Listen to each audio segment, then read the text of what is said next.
بنی اسرائیل میں ایک نوجوان تھا کفل، روزانہ نئی لڑکی اپنے کمرے میں لاتا تھا، شراب اور لڑکی اس کی زندگی تھی۔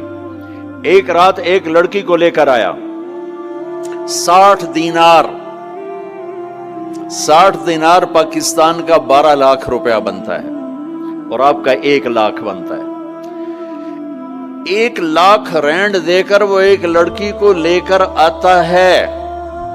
جب کمرہ بند کیا تو دیکھا وہ لڑکی رو رہی تھی، تو کفل کہتا ہے میں زبردستی تو نہیں لے کر آیا، ڈیل کر کے لایا ہوں۔ تو وہ روتے بولی کفل طوائف نہیں ہوں، غریب ہوں، مجھے غربت نے عزت بیچنے تک پہنچا دیا ہے۔ وہ لڑکی رونے لگی، کفل عزت دار ہوں، مجھے غربت نے طوائف بنا دیا ہے۔ تو کفل رو پڑا اور کہنے لگا میری بہن جس عزت سے آئی تھی چلی جا، جو پیسے دیے ہیں جا اپنی غربت مٹا، ہدیہ 60 دینار یعنی کہ 1 لاکھ رینڈ بنتا ہے، جا اپنی غربت مٹا، اور میرے لیے دعا کر، میں بہت گندا انسان ہوں، میں تیری آنسوؤں کو دیکھ کر میں بھی توبہ کرتا ہوں۔ وہ لڑکی گھر پہنچی، پیچھے کفل مر گیا، اس کو نہیں پتا موت آئی کھڑی ہے سر پہ، وہ مر گیا۔ اللہ آخرت سے پردہ نہیں اٹھایا اللہ نے۔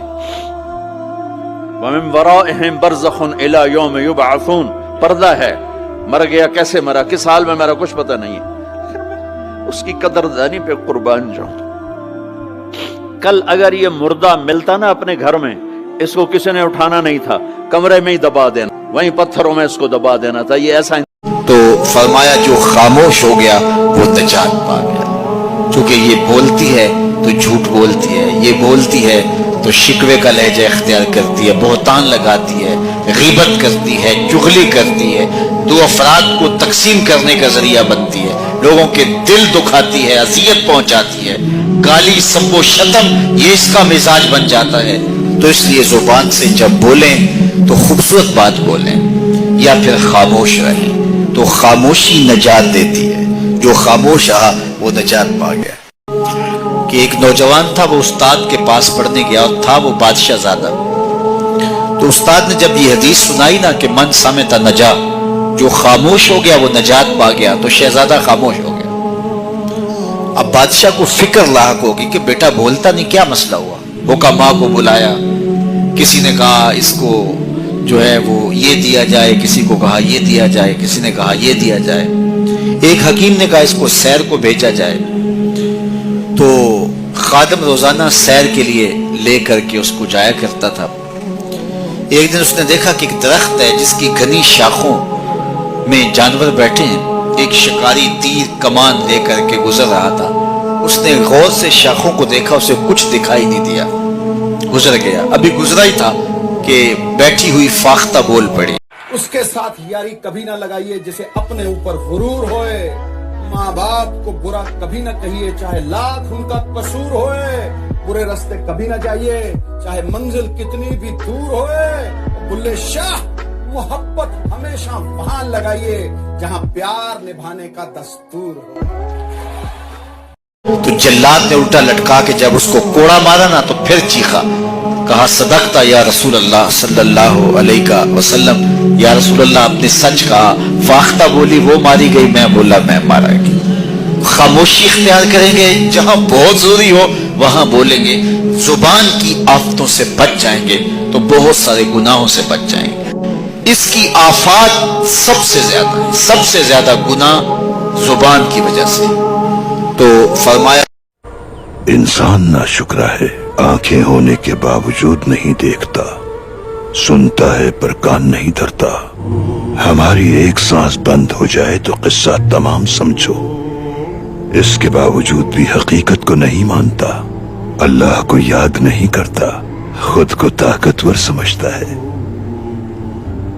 اللہ ہمیں اپنا شکر ادا کرنے والا بنائے، آمین۔ اور اب تیری زبان سے ادا نہیں ہوئے پر تیرے اللہ نے سنے، تو آپ نے اسے فرمایا اچھا بھی تیری گل تو میں بعد سنا گا، تو پہلے میں نے شعر سنا۔ انہوں نے کہا اشہد انک رسول اللہ، میں گواہی دیتا ہوں آپ اللہ کے رسول ہیں۔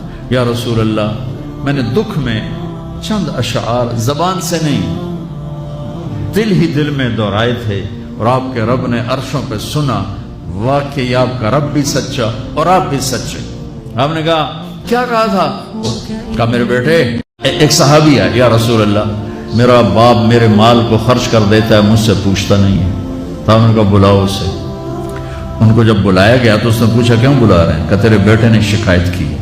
تو ان کو اتنا دکھ ہوا، انہوں نے چند اشعار پڑھے دل ہی دل میں، زبان پہ نہیں، دل ہی دل میں، اور مجلس میں آ گئے۔ جب پہنچے دربار رسالت تو جبریل آئے ہوئے، یا رسول اللہ، اللہ تعالیٰ کہہ رہے ہیں اس کا مسئلہ بعد میں سنیں، اس سے کہیں وہ شعر سنا جو تو نے بیٹے کے گلے میں کہے ہیں۔ میں یہ کہتا ہوں کہ اگر داڑھی آپ کے چہرے پہ اچھی نہیں لگتی ہے، چند لوگوں کے چہرے پہ داڑھی اچھی نہیں لگتی، کئی لوگوں کے چہرے پہ داڑھی اچھی لگتی ہے۔ اگر داڑھی آپ کے چہرے پہ اچھی لگتی ہے اور اگر آپ مسلمانوں کے داڑھی رکھتے تو انشاءاللہ آپ کو ثواب ملے گا، لیکن اگر داڑھی آپ کے چہرے پہ اچھی نہیں لگتی پھر بھی آپ اللہ کی محبت میں، اللہ کا کہنا ماننے کے لیے، اللہ کے رسول کا کہنا ماننے کے لیے داڑھی رکھتے ہیں تو انشاءاللہ آپ کو اور ثواب ملے گا۔